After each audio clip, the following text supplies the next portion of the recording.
tenemos el privilegio de tener a alguien que nos ha acompañado a distancia. En vivo, está aquí, en el desde estudio. Washington, pero hoy tenemos a Alejandro Valerio en estudio. Claro Alejandro, sí. ustedes recordarán que es un consultor en geopolítica y en tantos otros temas, y de hecho está aquí en el país en esos menesteres. Gracias por estar con nosotros. Él vive en Washington, él es el Valerio Consulting, que es la organización que él dirige haciendo consultoría de temas políticos, de geopolítica y de distintas índoles. Está a su sede en Washington, pero Lisette y yo con nuestro equipo de producción lo hemos contratado para venir y le mandamos el pasaje, el hospedaje, todo, para que estuviera aquí en exclusiva, porque Lisette no quiere. Porque Lisette me dijo, Víctor, ya no quiero entrevistarlo por Zoom, quiero que venga personal y entonces nosotros... Claro. Entonces, como estamos tan holgados de recursos, mira, cuidado con eso, que hay una habichuela, unas habichuelas con dulce por ahí sonando mucho. Bueno. Qué bueno tenerte aquí, Alejandro, de manera personal, así pues nada sustituye, muy bien la tecnología y todo, pero nada sustituye el contacto, contacto físico, la presencia. Sin duda alguna. Y a distancia tenemos a otro colaborador, a quien apreciamos también el que nos permita una vez más hacer conexión con él. Es Cristian La Mesa, quien es otro analista internacional desde Buenos Aires. Gracias, Cristian, por permitirnos este espacio y conexión. No te apures, Cristian, que después te vamos a mandar el pasaje y la invitación a ti para que venga también. Me ganaste de mano, Víctor, porque iba a exigir para la próxima el mismo tratamiento que el colega. Igualmente a la distancia, encantado como siempre de estar con ustedes y en la pantalla de la mirada. Qué gusto tenerte, gracias. Un placer. Bueno, habrán de suponer que con estos dos expertos volvemos a poner la mirada en la guerra entre Estados Unidos e Israel contra Irán y viceversa, porque la cosa no ha salido como esperaba. Sobre todo el presidente de los Estados Unidos. A mí me encanta que Lisette nunca deja a Netanyahu tranquilo, porque es verdad, muchos analizan el tema como Irán versus Estados Unidos, quizás desplazando a un segundo plano a un actor que no merece estar en segunda fila, sino que es, cuidado, sin más que en primera fila que los propios Estados Unidos. Es correcto. Porque este es un conflicto. Estados Unidos está aquí como se dice en derecho, como interviniente voluntario o forzoso, pero en realidad el conflicto es entre Israel e Irán. Sobre todo porque Israel tiene la intención de irse apropiando de terrenos colindantes y por eso está invadiendo Líbano. La intención y está acabando. No, lo está haciendo. Y está cercenando la vida de muchos en el Líbano para limpiar todo aquello, según sus propias palabras, e ir expandiendo territorio. Pero ha ido prácticamente minimizando todo lo que es el Estado palestino y todo lo que es la parte de la Franja de Gaza, ha ido ganando terreno a base de presión militar y de estrategia. O sea, no se le puede negar a eso, de que han ido expandiendo el territorio israelí en la zona. Y Estados Unidos apoya a Israel en contra de... O sea, el origen de esto es por Israel. Sí. El origen es porque, y el presidente Trump lo ha dicho, que si no intervenía, Irán iba a bombardear a Israel. Ahora, me gustaría empezar por esa pregunta, Alejandro. ¿Hay pruebas de eso? ¿Y nadie va a protestar por todas las bombas que tiene Israel? No, pero nadie va a protestar por ese país que es el que inicia la guerra. Nadie va a protestar por eso. Pero lo que habría que preguntarse, y me gustaría empezar por ahí, Alejandro, ¿hasta qué punto se tiene prueba, evidencia, de que real y efectivamente Irán iba a bombardear a Israel y que para que no bombardearan adelante, entonces Estados Unidos bombardeó? Porque recordemos que hay una gran parte de los Estados Unidos que están con suspicacia por lo que pasó en el 2001 cuando George Bush atacó Irak y a Saddam Hussein porque decía que tenían armas nucleares allá en Irak. En el 2003. En el 2003, perdón. La guerra preventiva. Sí, o sea, que eso tiene todo hasta una connotación desde el punto de vista del derecho internacional. Fíjate, a tu pregunta, Víctor, no hay todavía una evidencia concreta con relación a... Perdí el sonido, Edwin. ¿Perdiste el sonido, Cristian? Aló, Cristian, ¿nos escuchas? Nuestro departamento de producción va a establecer contacto con Cristian para que pueda escucharlo. Adelante. Continuar? Sí, Alejandro. Gracias. Me refería, o sea, en el sentido de que no hay todavía una evidencia concreta que pruebe de que había un ataque inminente de Irán a Israel o algún activo militar o estratégico energético en el Medio Oriente, que no sea, o digamos que sea de aliado de Estados Unidos. Dicho eso, a lo que tú preguntas en específico, la controversia viene con las declaraciones del secretario Rubio en la rotonda del Capitolio, cuando 2 días después de la ordenanza del ataque militar en conjunto entre Israel y Estados Unidos, él tuvo, parece, un lapsus verbal y estaba diciendo Israel iba a atacar de manera inminente. Ergo, por consiguiente, Irán iba a atacar activos militares de nosotros y por eso nosotros decidimos participar junto con Israel. Pero yo creo que aquí hay un punto mayor que hay que hacer. O sea, cuando uno ve todo el tablero, o sea, de la geopolítica del Medio Oriente y a nivel mundial, los intereses son distintos. O sea, Israel ve a Irán como una amenaza existencial. Y ahí hay un conflicto, o sea, de que ya va prácticamente por más de 50 años con lo que fue la revolución del ayatollah Ruhollah Khomeini. Pero no es lo mismo hablar del caso de Irán-Estados Unidos, que una relación con suspicacia, pero nada muestra y no hay ninguna evidencia que Irán represente una amenaza existencial para los Estados Unidos de Norteamérica. Por lo cual, y esto es algo que hablábamos antes de empezar el programa, si uno ve la trayectoria del primer año de gobierno del presidente Trump, probablemente esta ha sido su principal pifia. Y una pifia que puede costarle bastante, o sea, desde el punto de vista económico, desde el punto de vista político electoral, e inclusive estamos hablando ya de repercusiones que se puedan extender a las elecciones presidenciales del 2028, que le puede costar la Casa Blanca también a los republicanos. Y las elecciones de medio tiempo que vienen claro, este noviembre, claro. Las elecciones de ahora de medio término que van a ser bastante reñidas y que ahora se pone ya de antemano de que los republicanos van a perder la Cámara de Representantes.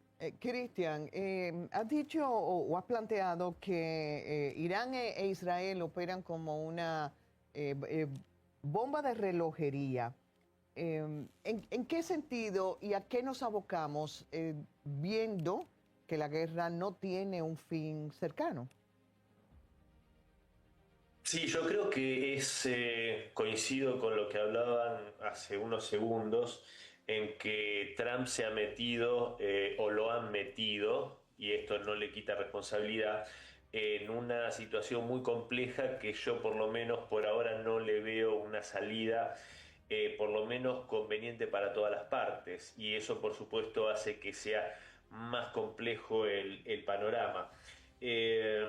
Y avalando esto, quiero citar declaraciones o por lo menos un artículo que se publicó hace apenas días, 2 días si no me equivoco, en el Jerusalem Post, un medio por supuesto que israelí, donde se señalaba cómo al presidente Trump se le brindó desde el Mossad y se responsabiliza al director de este organismo, a David Barnea, de brindarle información falsa o por lo menos inexacta, habiéndosele vendido una situación similar a la de Venezuela, que tampoco fue real, que se le vendía que la oposición iba a ser todo un levantamiento si Trump llevaba la flota al Caribe Sur, y lo mismo le vendieron con Irán, que si había un ataque de baja intensidad iba a haber un espontáneo cambio de régimen en el país persa, cosa que por supuesto no ocurrió,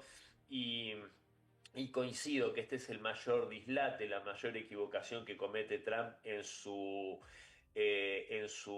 segundo mandato. Y por supuesto que ahí se están midiendo Israel e Irán, y yo creo que como suele ocurrir no se ha tenido en cuenta que la República Islámica se viene preparando para una situación así hace décadas y tiene una voluntad de lucha, una voluntad de martirio considerable, que viene dada incluso por su fe. Recordemos que son la rama chiita del Islam. Y por otro lado, o sea, eso hace que por supuesto sea un enemigo muy duro, Irán. Y por el otro lado está este Israel, este Estado sionista, pero con una variante dentro del sionismo, que no es el sionismo original de hace 70, 75 años, sino que es una variante que tiene hasta connotaciones casi mesiánicas, diría yo, esto del Gran Israel, esto que ustedes también mencionaban, y hace que también sea una cuestión bastante peligrosa, porque creo que Netanyahu, que también se lo mencionaba y coincido como un responsable directo de todo esto, tiene creo que unas ambiciones desmedidas y una que yo caracterizaría como incluso rasgos megalómanos. Entonces realmente hace que la situación en Medio Oriente, a mi modo de ver, sea muy peligroso incluso a nivel de peligro para la paz mundial. ¿Puedo Cristian, hacer una acotación? sí, claro, Claro, Alejandro, claro, claro. claro. Al punto que hace Cristian, porque él hizo un punto muy importante. O sea, el artículo del Jerusalem Post, esas declaraciones, hubo un artículo también muy interesante publicado por el New York Times el lunes de esta semana, donde se menciona la historia, o sea, del director del Mossad, David Barnea, hablando de que prácticamente ellos sobreestimaron lo que sería el ataque aéreo y lo que sería la decapitación del régimen, cuando el anterior jefe del Mossad, analistas militares también de alto rango en Estados Unidos, presentaron bastante escepticismo cuando él viajó a Washington a mediados de enero. Y eso ha llevado toda una serie de acontecimientos recientes, inclusive crisis internas que se han ido agobiando. Me refiero a la coalición MAGA del presidente Trump, cuando fue la renuncia de Joe King, que es el director de contraterrorismo, bajo la tutela de la directora Tulsi Gabbard del DNI. Y eso va a acotación al punto que decía Cristian, o sea, sobre cómo esto fue un mal cálculo, que se le vendieron expectativas falsas a raíz de lo que fue la operación contra el presidente Maduro. Y ahora que han mencionado, y perdón, Víctor, lo de la renuncia del director de contraterrorismo estadounidense, ¿qué opinan ambos de la versión de que Charlie Kirk pudo haber sido asesinado por el Mossad, precisamente por las intenciones que había de buscar una vía de paz? Mira, yo he visto muchas, pero eso bordea lo que es la teoría de la conspiración. A mí en lo personal, a mí nunca me ha gustado, porque yo prefiero ver dónde los datos me llevan. No, claro, y evidencias. Todavía, exacto, todavía al día de hoy, eso está en un proceso de investigación. Obvio, eso fue un acontecimiento que conmocionó a Estados Unidos y conmocionó principalmente a lo que es a la derecha norteamericana y parte de la base electoral del presidente Trump. De eso ha habido mucha especulación, que decir a ciencia cierta, sí, eso fue por la oposición que tenía Charlie Kirk antes de que fuera asesinado a lo que fueron las operaciones militares de Israel contra los palestinos. Sí. Eso puede ser un factor, o sea, que lleva, digamos, muchos puntos y por muchas teorías que se pueden ver, pero yo no creo que hay todavía nada concreto que uno pueda hacer una afirmación de esa acotación. Una pregunta para ambos. Evidentemente que Irán no es tan débil como la administración Trump supuso. Y aparentemente los daños no han sido tan determinantes o tan devastadores como la administración Trump supone. Sin embargo, y gracias a Dios, porque no es tampoco que quiero que Irán responda, Irán no ha dado una capacidad de respuesta que pueda representar una amenaza para Israel, para Estados Unidos. Bueno, bombardeó Dubái, Emiratos Árabes, Qatar, pero como que no se ve una actitud de parte de Irán en la misma dimensión, exacto, que Estados Unidos. ¿Qué pudiera estar tramando Irán como consecuencia de estos actos, como represalia? Yo respondo. ¿Cristian o...? Dale, Cristian. No, okay. Primero Cristian y después Alejandro. No? Listo. Yo creo que Irán está dosificando su respuesta. En este sentido, a ver, primero, acá hay algo que es un arma de doble filo, que es el triunfalismo y esas declaraciones muy para la tribuna que hace Donald Trump e incluso Israel. Y en realidad lo que hacen es no ver la realidad. Irán se ha transformado en una potencia militar en cuanto a la producción de drones, por ejemplo, tiene una capacidad de producción. Hoy escuchaba justamente de 400 drones kamikazes por día. Esto obviamente ha generado esta saturación de las defensas del Estado hebreo, que esa cúpula de hierro yo le llamo desde la guerra de los 12 días la cúpula de algodón. Y como hay una máxima que dice las guerras se ganan en las fábricas, la verdad es que ni Estados Unidos ni Israel han logrado destruir ni mermar la capacidad de producción que tiene Irán en armamento, y yo hablaba solo de drones. También hay que sumarle a esto los misiles e incluso los misiles hipersónicos que tiene, como el Fatah y el Fatah 2, que son imposibles de interceptar. Entonces, mientras Irán sigue fabricando armamento en fábricas que están dentro de montañas, totalmente acorazadas, imposibles de destruir, y lo hacen a un ritmo que parecen fábricas de hacer chorizos, difícilmente puedan mermar la capacidad de respuesta. También para responder esta pregunta, Víctor, hay que recordar que Irán hoy se está defendiendo y está mostrando el grado de daño que puede llegar a infligir. también creo que la acción de Irán no se va a detener hasta que no consideren que están seguros y que han respondido a el magnicidio de Ali Khamenei y tantas otras ofensas que ellos consideran que han sufrido. Entonces, en ese sentido, y también buscar sus objetivos, que uno de ellos es que se vaya la presencia militar estadounidense de la región. Y quiero, y para dejar paso al colega, mencionar algo muy corto respecto de la pregunta anterior, la que tenía que ver con Charlie Kirk.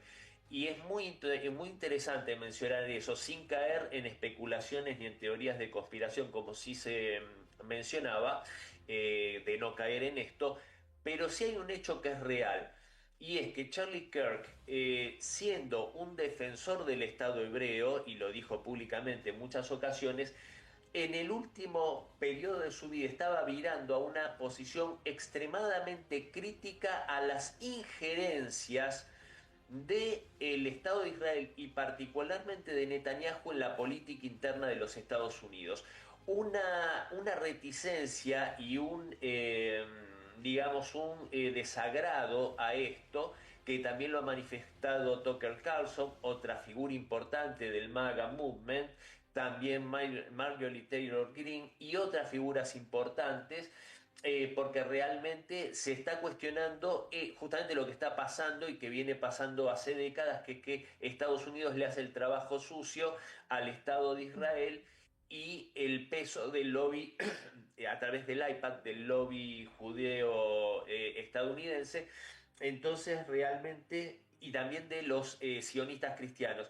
Entonces, en ese sentido, sí creo, sin caer en un prejuzgamiento, que es bastante sugerente el final de la vida de Charlie Kirk, cuando se empezaba a mostrar muy crítico de la figura de Benjamín Netanyahu. Gracias, Cristian. Alejandro. Sí, desde el punto de vista militar, yo creo que Cristian hizo ciertas acotaciones que son muy importantes. La parte de los drones, el dron Shahid, que es el dron precisamente que Rusia ha utilizado contra Ucrania, y un dron que ha cambiado, digamos, la ecuación de las guerras modernas en el sentido de que se produce muy barato y tiene un efecto devastador desde el punto de vista militar.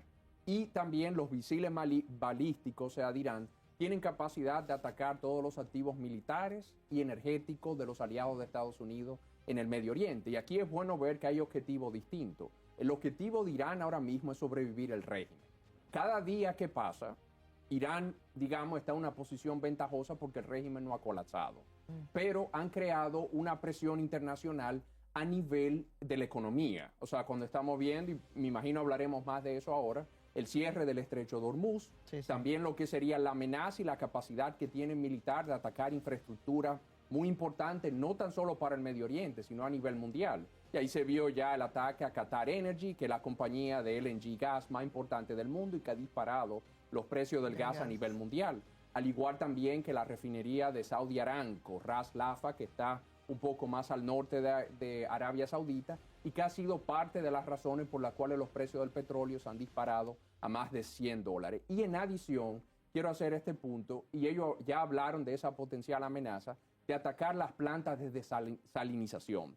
Qué bueno recordar, hay países como el caso de Kuwait, de Bahrein, que tiene alrededor del 60-70% del agua que consumen es a través de las plantas de desalinización. O sea, de que si destruyen esos activos, no tan solo estamos hablando, exacto, no estamos hablando ya de una cuestión militar o energética, sino también del caos social. Claro. Exacto, del caos social. Pero ellos están jugando al tiempo y esa es la estrategia de Irán aquí. O sea, lo que tiene la presión ahora, el gobierno, la administración Trump, porque cada día que pase es un día peor desde el punto de vista de la aprobación interna y también para la economía mundial. Sí, ellos pensaron que Irán iba a salir igual que Venezuela, que tenían el régimen ya después de la salida de la extracción de Maduro, que ha estado colaborando con Estados Unidos. Aquí ha ocurrido todo lo contrario. Claro, y son dinámicas distintas. Completamente, y cultura. Inclusive hablando, o sea, de que, por ejemplo, y eso está en la prensa internacional, que se ve que sería apoyar una disidencia interna con los kurdos. Es bueno recordar, con una novela Taxonomía Poblacional de Irán, sí, 60, los kurdos son minorías allá, ¿no? Son minorías, pero una minoría, o sea, que está desparramada por Siria, por Irak, Irán y Turquía. Y ellos hablan, o sea, de crear su propia nación, el Kurdistán.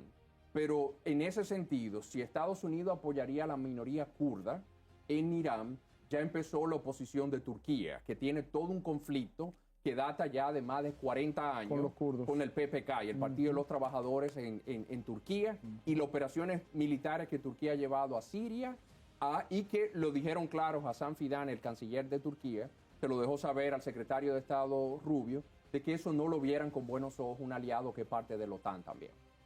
Eso es como querer apoyar a los haitianos con respecto a nosotros. Imagínate cómo nosotros nos sentiríamos por las diferencias culturales, históricas y todo lo que hay. Ciertamente, Inmediatamente un rechazo. Lo que estamos viendo es que esta guerra tiene ramificaciones en distintos Profundas, campos. económicas, sociales, religiosas, militares. Veamos el impacto a lo interno de los Estados Unidos, porque también se están viendo afectados por los precios, etcétera. No solamente es un tema de visión, de participación hacia el lado contrario en las elecciones de medio No, sí, término. mira, que perdió Florida, perdió en West Palm Beach. A ver, Cristian, tu mirada sobre esa reacción de los estadounidenses que hasta hace poco entendían que todo iba de maravilla con esta política de Donald Trump, sobre todo la externa, ¿no? El ICE y la inmigración ilegal, pero ahora les está afectando el bolsillo. Sí, a ver, Donald Trump llega a la Casa Blanca en este segundo periodo, especialmente embanderándose muy fuertemente en lo que es el anhelo y el reclamo del Estados Unidos profundo, ¿no? De la clase media, de la clase trabajadora, todo lo que podemos representar, de donde incluso viene J.D. Vance, el vicepresidente, ¿no? El cinturón del óxido. Y hay algo que es cierto, y es que los Estados Unidos hace décadas, por lo menos 4 o 5 décadas, que está en una desindustrialización muy fuerte, lo que obviamente perjudica al nivel de vida de los estadounidenses. Hay que recordar que hoy el sueño americano es más una pesadilla americana que un sueño americano. Con un acceso a la vivienda propia prácticamente como una ilusión y una fantasía, algo que antes era lo normal.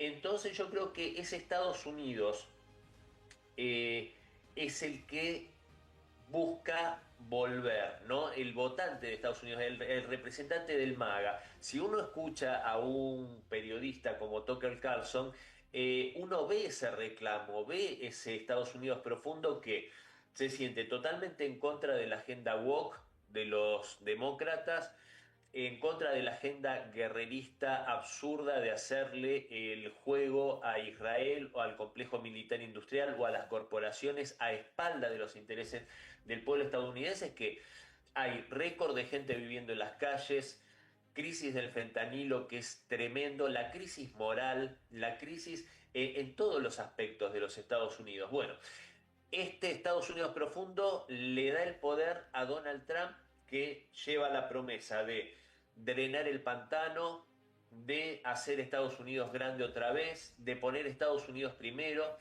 Y en el primer tramo de este gobierno parecía que iba en esa dirección, enfrentándose enconadamente con los intereses de la OTAN, con los socios europeos globalistas. Él se marca claramente en contra de los intereses globalistas, especialmente el discurso de J.D. Vance en la conferencia de seguridad de Múnich del 2025 fue memorable, tan solo por debajo de la de Putin de 2007, de Vladimir Putin, y al final del día termina defraudando a su electorado, llevando a Estados Unidos a una nueva guerra por intereses ajenos, yendo por los intereses de Israel en lugar de los intereses de los Estados Unidos, por un personaje como Netanyahu, que según Tucker Carlson se vanagloria de tener más influencia en el Congreso de los Estados Unidos que el mismo presidente Donald Trump. Entonces realmente yo creo que, y esto obviamente, como vos bien mencionabas, Lisette, incremento en los precios, el galón de gasolina se ha disparado y esto recién empieza. Y el estadounidense promedio vota por su bolsillo y por su bienestar. Claro. Obviamente le auguro malas expectativas para la elección de medio término, que es algo que no hubiese sorprendido, pero creo que esto va para peor. Y como auguré, y voy a decir desgraciadamente, como auguré el mismo 28 de febrero por la mañana en entrevistas que me hacían en medios internacionales, yo dije, Donald Trump acaba de destruir su propio gobierno y su proyecto político. ¿Y por qué digo desgraciadamente? Porque es con lo que se frotaban las manos los globalistas europeos y los globalistas dentro de Estados Unidos, porque eso significaría, creo yo, como dijo Gavin Newsom en la última conferencia de seguridad de Múnich, que esto era pasajero. Le dijo a los europeos, esténse tranquilos que vamos a volver, esto de última va a llevar 2 o 3 años si no lo sacamos por un impeachment. Así que, y creo que sería una mala noticia, pero evidentemente tampoco es una buena noticia este dislate de clase mundial que ha hecho Donald Trump al involucrarse en esta guerra de Israel contra Irán. Alejandro, ¿qué opinión te merece el hecho de que los iraníes han mencionado que prefieren como negociador precisamente al vicepresidente Vance y ni siquiera al yerno de Trump ni nadie más? Bueno, se ha hablado que hay una dicotomía dentro del debate de la administración Trump. O sea, y yo creo que aquí es bueno acotar algo. O sea, con relación a lo que fue el mensaje ganador electoral del presidente Trump, la parte económica era un componente esencial, pero parte de lo que ha sido su trademark, su marca política, ha sido la parte de no intervenciones, no guerras eternas. Más bien buscar paz donde hay guerra. Forever wars, o sea, Sí. como le dicen allá. Y el caso de J.D. Vance, que es un caso muy sui generis dentro de la línea del Partido Republicano, que ha sido muy escéptico de las intervenciones militares. La posición de Irán puede tener coherencia en el sentido de que ellos estaban negociando con Steve Witkoff, que aparte de ser mejor amigo del presidente Trump, también es, digamos, una persona de su absoluta confianza, negociando también el portafolio de Rusia y Ucrania, y Jared Kushner, que es su yerno. Su yerno, sí. Pero en ese contexto de esas negociaciones fue que se dio este conflicto. Y lo que han dicho los iraníes es que nosotros no tenemos ningún interés de hablar con ellos porque esa palabra para nosotros no tiene ningún valor. Y ahora se han revertido, digamos, las posiciones porque los iraníes no suenan que están desesperados, a pesar de que están siendo atacados diariamente, tanto por Israel como por Estados Unidos. De manera que una negociación con el caso el secretario Rubio, que me parece una persona muy avesada a nivel internacional, y el caso del vicepresidente J.D. Vance, que se estila de que tiene una corriente de que no ve con buenos ojos esta intervención militar contra Irán. Así como tampoco él fue escéptico, es bueno recordar un año atrás, de que él se opuso a lo que fuera la campaña militar de Estados Unidos contra el equipo, o vamos a ponerlo así, el grupo proxy de Irán en Yemen, los hutíes, de Ansar Allah, que fue una campaña de marzo hasta el 10 de mayo. Y bueno, fue todo el escándalo de que ellos estaban discutiendo en esto en Signal, el secretario Hetzef, Mike Waltz, que ahora está el embajador ante la ONU, y el vicepresidente J.D. Vance, que eso salió a la luz pública. Pero lo que dejaba ver esos textos era que el vicepresidente estaba en contra de esta campaña porque él preferiría concentrarse en la cuestión doméstica, como decía Christian, que debería ser la prioridad de la administración Trump, atendiendo dónde está la economía ahora mismo en Estados Unidos. Que podemos hablar con mucho gusto. Ciertamente, ¿no? Y hay que considerar lo que le está costando esto a los Estados Unidos. Van por miles y miles de millones de dólares. Bueno, los primeros 5 días del conflicto costaron 5.000 millones de dólares. Y ya se ha presentado un presupuesto complementario para el Pentágono que tiene un presupuesto de $1 trillón, más otro que lleva alrededor de 1.3. Ahora hay una propuesta de 200.000 millones de dólares que los demócratas y una parte del ala republicana bastante escéptica de la intervención está muy, digamos, incómoda con ese requerimiento. Me refiero al caso del senador Rand Paul de Kentucky, o Lisa Murkowski de Alaska, o la propia senadora de Maine, que no lo ven, digamos, ojo a ojo. Y ahí no están los 50 votos que necesitaría el presidente Trump para tener ese empréstito también. Bueno, a modo de cierre, Cristian, un minutito, ¿qué podríamos prever a corto y mediano plazo con esta guerra en cuanto al impacto mundial? A ver, yo creo que lo mejor que podría ocurrir puede sonar ingenuo, pero es una desescalada. Ahí en ese sentido coincido con lo que decía Alejandro. Creo que que se sume o que tome en sus manos una negociación, un diálogo, J.D. Vance, creo que es muy positivo. Todos sabemos que él, al igual que Tulsi Gabbard, eran opuestos a una intervención militar. También quiero señalar algo, recalcar algo que decía Alejandro que me pareció muy interesante, ¿no? Porque hay un común denominador entre Vance, Tulsi Gabbard, incluso Kent, que era un ex boina verde.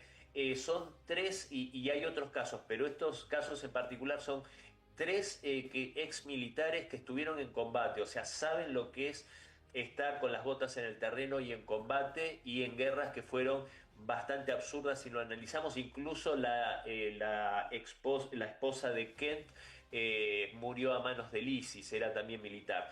Entonces yo creo que eso sería una buena noticia si no hay más intervenciones y traiciones por parte de Israel y de sabotaje a la paz. Ahí yo pondría una buena expectativa. Hay que ver si Trump decide empezar a escuchar a la gente que le daba una opinión contraria a la de los belicistas y globalistas, que creo que ese es el gran error de Trump, escuchar a los que en definitiva quieren su fracaso, que eso parece una paradoja incomprensible. Y el mayor riesgo que yo veo como parte negativa a todo esto es que, a ver, para decirlo en términos futboleros como buenos latinoamericanos que somos, Irán con ganar o empatar tiene un triunfo. Mientras que no sea derrotada, Irán gana. En cambio, Israel tiene la necesidad de mostrarse victorioso contra Irán. Algo similar pasa con Estados Unidos, aunque Estados Unidos, yo creo que Donald Trump, si encuentra una salida elegante, la va a tomar porque sabe que se metió en un atolladero que no le sirve para nada. El peligro mayor de esto es que en una situación que no sea la que busca puntualmente y persigue Netanyahu, proceda a el uso de armas nucleares. Yo creo que eso es algo muy peligroso, no lo descarto por la característica a lo que ha virado la élite política israelí como un Estado supremacista y bastante fanático. Entonces eso sí me quita un poco el sueño. Y el contrapeso que podría llamar a la reflexión a este liderazgo tal vez sea el apercibimiento, y con esto cierro, de Pakistán, que ya dijo enfáticamente que si Irán es atacado con armas nucleares, ellos van a poner sus armas nucleares como respuesta a Israel. Dios mío. Bueno, tenemos que cerrar, pero tenemos que mantener la mirada sobre el conflicto por todo lo que implica. Allá en Argentina, perdóname, antes de despedir a Cristian, allá en Argentina, y es bueno que se ponga ojo en esto, hay una comunidad judía de israelíes que ha sido atacada y bombardeada en 2 oportunidades. Recordemos el atentado de la AMIA en 1994 y anteriormente en la Embajada de Israel en 1992, me parece. O sea, que no se sorprendan de que Argentina tenga un rol o un papel activo en este tema, porque siempre hay representantes tanto de un como de otro, y más ahora también porque el presidente Milei tiene una cercanía muy estrecha con el presidente Trump y la administración Trump. Sí, aprovecho, Víctor, este pie que me das para decir algo que me parece fundamental. Históricamente en mi país, en la querida Argentina, hemos vivido todos en paz. Nunca ha habido un problema. Acá tenemos comunidad de argentinos de religión católica, por supuesto, bueno, cristiano ortodoxo como es mi caso, judíos, musulmanes, y siempre se ha vivido en paz y en armonía, sin ningún tipo de problema. Esto que vos mencionás, estos 2 terribles atentados que sufrimos en nuestro país, absolutamente condenables, pero paradójicamente se dieron cuando un presidente argentino, Carlos Menem, se involucró en cuestiones que creo que no son ajenas, y intervenir mandando fragatas a la guerra del Golfo creo que fue una actitud totalmente desacertada que no tiene que ver para nada con la tradición de neutralidad que tiene la Argentina. Y en este caso lo que hace Javier Milei es un flaco favor que nos está haciendo a nosotros en la geopolítica de la Argentina y aparte a la comunidad de argentinos de religión judía. Creo que tendría que tener una mirada más contemplativa y tratar, por lo menos intentar ser un estadista en lugar de un panelista de televisión. Muy bien, muchas gracias, Cristian. Gracias, Alejandro. Un lujo tener a ambos con claro sus que sí. miradas sobre este tema.